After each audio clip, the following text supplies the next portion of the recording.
हरियाणा के मुख्यमंत्री मनोहर लाल कालका के गांव माजरा मेहताब में हॉट एयर बैलून सफारी का उद्घाटन करने के लिए पहुंचे। हरियाणा के मुख्यमंत्री मनोहर लाल ने कहा कि प्रदेश में पर्यटन को बढ़ावा देने के लिए हरियाणा सरकार आर्थिक प्रयास कर रही है। प्रदेश में पर्यटन को बढ़ावा देने के लिए हरियाणा के मुख्यमंत्री मनोहर लाल ने अनोखी शुरुआत की है। हरियाणा के मुख्यमंत्री मनोहर लाल ने आज पिंजौर में हॉट एयर बैलून सफारी की शुरुआत की है, जिससे हजारों लोग पर्यटन बैलून सफारी करने के लिए पहुंचेंगे और लोगों को उस व्यवसाय मिलेगा। इस दौरान हरियाणा के पर्यटन मंत्री कंवरपाल गुर्जर और विधानसभा अध्यक्ष ज्ञानचंद गुप्ता भी मौके पर मौजूद रहे। सर, पर्यटन की दृष्टि से आज बड़ी उपलब्धि है प्रदेश के लिए, पर्यटन की दृष्टि से भी क्या कुछ कहना? देखिए मित्रों, वैसे तो हर प्रदेश में लेकिन हमारे हरियाणा में भी टूरिज्म की बहुत सी संभावनाएं हैं। जो कुछ तो हम पहले शुरू कर चुके हैं, कुछ की जो नई संभावनाएं तलाश करके एक चीज को आगे बढ़ा रहे हैं। जैसा पिछले दिनों में टिक्कर ताल के ऊपर वाटर स्पोर्ट्स, एडवेंचर स्पोर्ट्स इस नाते से हमने और कार्यक्रम किए थे, आप लोगों को सबको जानकारी आप आए थे।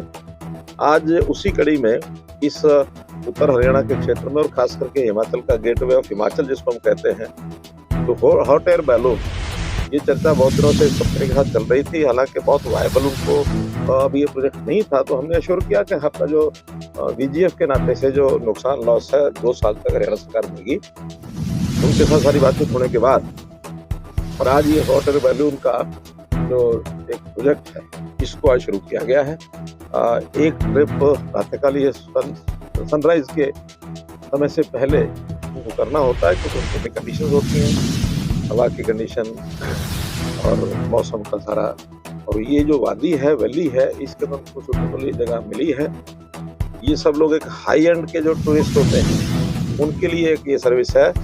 उस नाते से अपना ये जो उनका एक कार रहता है सब करने का वो करेंगे। आज लॉन्चिंग के समय हम लोग, हमारे टूरिज्म मिनिस्टर और हमारे स्पीकर साहब और हमारे प्रमुख लोग जितने भी 6 लोगों ने किया है और उसके अंदर अनुभव बहुत अच्छे अनुभव आए हमारे। वास्तव में इस हॉट एयर बैलून का जो कंट्रोल उनका अपना होता है वो अप डाउन का तो रहता है, कितना ऊपर ले जाना है कितना नीचे करना है। साइड में जो आते जाते इनको ट्रेवल करना होता है वो विंड की दिशा में ही वो करते हैं। अगर हवा अचानक बीच में चेंज कर दे अपना रास्ता तो वो फिर उधर ही चल पड़ता है।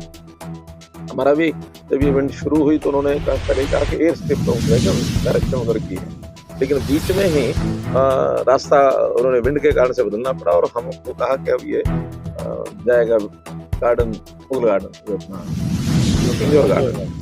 तो हमने अपनी गाड़ियां पिंजौर गार्डन मंगाई करने के लिए। एक 10 मिनट के बाद उनका अगर ये रास्ता फिर से हमारा उधर ही हो गया है एयर स्ट्रिप की तरफ।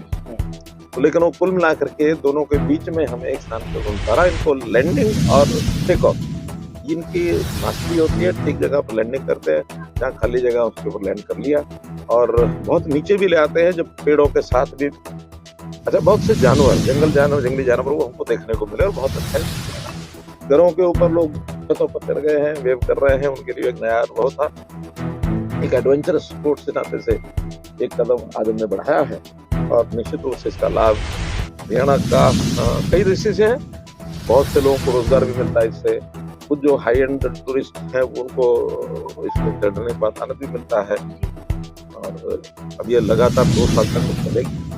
इसमें 72 लाख रुपया VGF 2 साल के लिए। सर, आम लोगों के लिए कब से बुकिंग्स वगैरह इसकी स्टार्ट हो जाएंगी? क्या फेयर्स रहेंगे? वो 13,000 रुपया पर ट्रिप का पर पर्सन, ये इनका भी जो टिकट का चार्ज है बड़ा हाई एंड का है ये। लेकिन जिन लोगों को जो कैपेबल हैं इस बात के, जो जिनकी पॉकेट दे सकती है वो अपना चलेंगे चढ़ेंगे। सामान्य आदमियों के लिए हमारे जो वाटर स्पोर्ट का जैसा इस पर टिक्कर ताल पर हमने शुरू किया था, वैसा ही एक प्रोजेक्ट आज हथनी कुंड जो बैराज है वहाँ भी पानी की मात्रा है, तो वहाँ हम शुरू करने जा रहे हैं। उसके बाद मैं और हमारे टूरिज्म वहाँ जाएंगे तो वहाँ भी लगा कर इसी प्रकार के प्रोजेक्ट्स जो अरावली की पहाड़ियाँ हैं, खास करके दमदमा झील या जैसे वहाँ जंगल सफारी का प्रोजेक्ट है वो जो शुरू हो जाएगा, तो ऐसे ही इन लोगों से बात की है। तो गुड़गांव दिल्ली का जो टूरिस्ट है वो वीकेंड पर वहां जाकर के भी ये सब कर सकता है, तो उसको भी विकसित करने का ये सारा विषय चल रहा है। राखी गढ़ी है उसका ये विषय चल रहा है। नई खुदाई एक ये जो हमारा अग्रोहा है वहाँ के लिए भी हमको परमिशन मिली है। तो बहुत से ऐसा अग्रोहा के क्षेत्र के अंदर प्राचीन समय कैसे जो चीज़ें हैं खुदाई के अंदर की संभावना है वो सब करेंगे। ये तो महेंद्रगढ़ जिले में नारनौल में उसी पर्वत वहाँ भी एक हमने पास के रोप वे लगभग 13 करोड़ रुपया लगा करके रोप वे बन रहा है। ऊपर चवन ऋषि जी का आश्रम है उस पर। वैसे जितनी भी संभावना है मिल रही है एक एक करके हमको आगे बढ़ा। सर कितने हॉट एयर बलून्स अभी मतलब रहेंगे और टीम जो पायलट्स और सारे लोग हैं एक्सपर्ट्स की कितने लोगों की टीम है और कहाँ वैसे तो ये अपनी कंपनी का काम है हमारा नहीं है उसमें लेकिन उस कंपनी का जैसे आज हमने देखा है तो 2 तो पायलट हैं। एक उनका चीफ पायलट हमारे साथ था, आज तो 3 ही थे।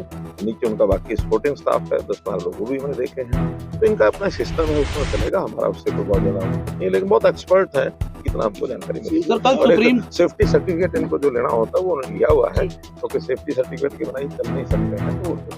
तो कल सुप्रीम कोर्ट ने कड़ा संज्ञान लिया है पराली के ऊपर, कोई राजनीति है वो पराली के ऊपर नहीं होनी।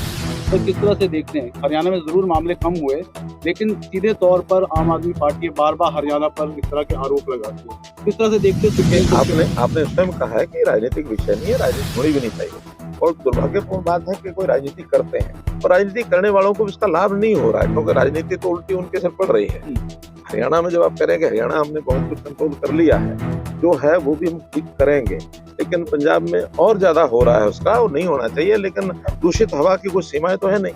जो पंजाब में पराली जलती है लॉस तो उसका जनता को हरियाणा की जनता को भी हो रहा है, दिल्ली को भी होता है, सब होता है। लेकिन हम सब मिल करके उस समस्या का समाधान करें और पराली जलाने वाले जो किसान है वो न जलाएं, उनको सुविधाएं, उनको सब्सिडी, उनको इम्प्लीमेंट्स ये सब उपलब्ध कराएं ताकि। और आज पराली एक कमर्शियल चीज बन चुकी है, उसकी कीमत मिलती है, उसका उपयोग हो रहा है, तो इस ओर सबको बढ़ना चाहिए। मैं तो अपील करता हूँ चाहे वो हमारे अरविंद केजरीवाल हो चाहे भगवंत मान हो, हमारी आवश्यकता किसी प्रकार की सहायता की आवश्यकता हो तो हमेशा देने के लिए तैयार हैं।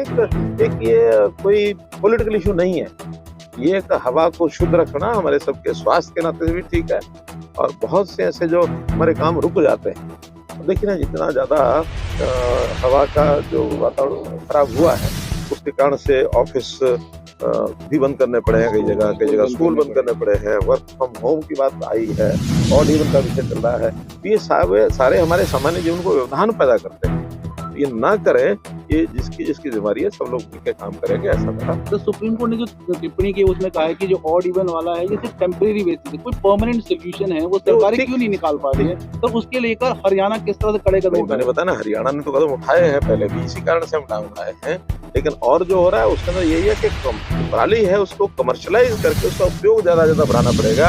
एनर्जी प्रोजेक्ट्स में पराली काम आए, एथनॉल में पराली काम आ सकती है, जो ब्रिकेट्स बनते हैं जिसके कारण से हम अपने थर्मल प्लांट्स का हमने वो भी शुरू कर दिया है। तो ये चीजें जब बढ़ेंगी ताकि पराली को जलाने के बजाय हर किसी लगा इसका मैं पैसा अर्न करूंगा, हमने सब्सिडी भी देनी शुरू किया है। तो बहुत से ऐसे विषय हैं जिनको मिलकर के किया जा सकता है। धन्यवाद।